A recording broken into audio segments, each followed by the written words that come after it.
From Christine to Hybrid to Maximum Overdrive, we've seen plenty of killer vehicles over the years in movies, but is this one the car that ate Paris? Or Herbie going bananas? Again.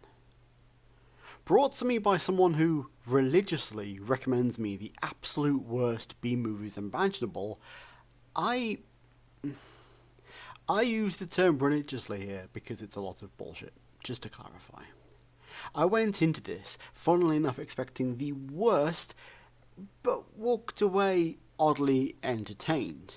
Now, it tells the story of a rock that seems to contain some form of malevolent spirit that is transferred into a gigantic bulldozer on a worksite. You know, everyday event. Now, the site itself is really out the way and only contains a handful of staff, so, you know, the movie can happen. The bulldozer gains sentiency, and before you can say easily moved out the way of vehicle, it's killing off the workers. So, yeah, the idea is goofy. In fact, no. It transcends goofiness and enters the realms of just plain stupid. Yet it weirdly works. Brought to us by some truly veteran folks behind the camera. They've worked on the likes of Star Trek, The Twilight Zone, and equally goofy, The Invaders. So they at least knew what they were doing. However, I'm not sure if they had limited budgets, network restrictions as it was made for TV, or if they were just having a really off day, but the movie has a lot of flaws. For a start, for a horror movie, the deaths are really unforgivably bad. I'm sure they were also limited because of certification. This isn't exactly an R-rated movie, but the kills are dreadful. Never mind not seeing anything. They're so badly done. They're almost at they'll turn it up later, safe and sound in the film level. That they're not really dead.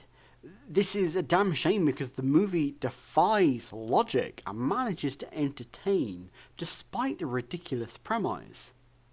Had this been in the hands of folks who were allowed to show the guys getting squished, this would have been a lot better. Hell, can you imagine if this was made by Fulci or Argento? I mean, okay, the blood would have looked the usual crazy red colour that you can't take seriously, but at least you'd have gotten a few decent death scenes. I like movies like Them from 1954. This on paper was going to be another terrible B movie, but somehow, someway it actually came through, and it is a harmless enough 74 minutes of entertainment. I award Killdozer a watchable 6 out of 10. So, rant time.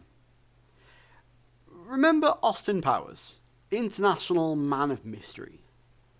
The scene where they're escaping the base on a steamroller, and they come across a security guard about 75 feet away. They, of course, travelling but a couple of miles per hour at best. The scene playing out almost as if it were in slow-mo, with Austin yelling for him to move out the way, but him just stood there repeatedly screaming as if he were about to get crushed. I love that scene. How he'd run out of breath, take in another one and start screaming again, only to eventually get run over. That sums up Killdozer. How did anyone get killed by this?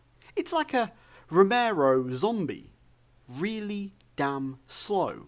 Except this zombie is incredibly large, very noisy, and could never sneak up on you. Oh, and there's only one of it. The more you think about how silly the concept is, the worse the film becomes. So my recommendation, don't think about it. So what did you think of Killdozer? What's your favourite killer vehicle movie? And do you think you could outrun this behemoth? Tell me in the comments below. Like this video, and if you haven't already, please subscribe. Later, folks.